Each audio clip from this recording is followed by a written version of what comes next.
আপনিও কি হোয়াটসঅ্যাপ ব্যবহার করেন? তাহলে ভিডিওটা পুরোটা দেখবেন, কোথাও স্কিপ করবেন না। যে কোনো মুহূর্তে আপনার হোয়াটসঅ্যাপ অ্যাকাউন্ট বন্ধ হয়ে যেতে পারে।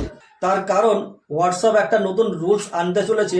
ওই রুলসটা ফলো করে যদি আপনারা হোয়াটসঅ্যাপ না চালান, তাহলে যে কোনো মুহূর্তে আপনার হোয়াটসঅ্যাপ অ্যাকাউন্ট বন্ধ করে দেবে। এতদিন পর্যন্ত আমরা যেটা জানতাম যে ধরুন আমি এই ফোন থেকে হোয়াটসঅ্যাপ চালাচ্ছি, তো এই ফোনের মধ্যে আমার নাম্বার থাকুক বা না থাকুক, আমি কিন্তু এখান থেকে হোয়াটসঅ্যাপ চালাতে পারতাম। ধরুন আপনার বাড়িতে একটা ছোট ফোন আছে, তার মধ্যে আপনার সিম কার্ডটা ভরে দেওয়া আছে, আর এই ফোনের মধ্যে দুটো আলাদা সিম কার্ড রাখা আছে। ধরুন আপনি ওই ছোট ফোনের নাম্বার থেকে আপনি এই ফোনের মধ্যে হোয়াটসঅ্যাপ চালাচ্ছিলেন, এতদিন পর্যন্ত এটা করা যাচ্ছিল। কিন্তু এখন থেকে হোয়াটসঅ্যাপ যেই রুলস নিয়ে আসছে, ওটা কিন্তু আর করা যাবে না।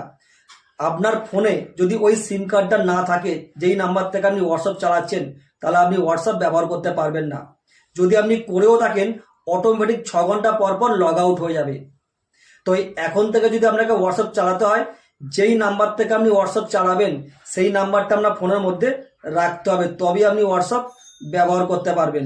এটা করার মেন কারণ হচ্ছে, নাহলে অনেক ফ্রড কেস হয়ে যাচ্ছে। কারণ আপনার এই ফোনের মধ্যে সিম কার্ড নেই, না থাকাকালীনও কিন্তু হোয়াটসঅ্যাপ চালানো যাচ্ছে।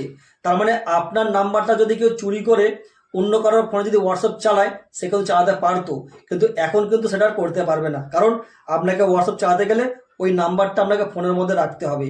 তো এই ধরনের ফ্রড কেসগুলোকে আটকানোর জন্য এই সিস্টেমটা চালু করছে। তো আজকের এই ভিডিওটা আপনার ঠিক কতটা ভালো লাগলো, এটা অতি অবশ্যই আমাকে কমেন্টে জানাবেন। আর আপনি যদি আমার চ্যানেলে নতুন হয়ে থাকেন, চ্যানেলটিকে সাবস্ক্রাইব করে পাশে থাকা বেল আইকনটিকে অল করে দেবেন। আর আপনি যদি ফেসবুক পেজ থেকে দেখেন, পেজটিকে ফলো করে নেবেন। তো বন্ধুরা, আজ এইটুকুনি।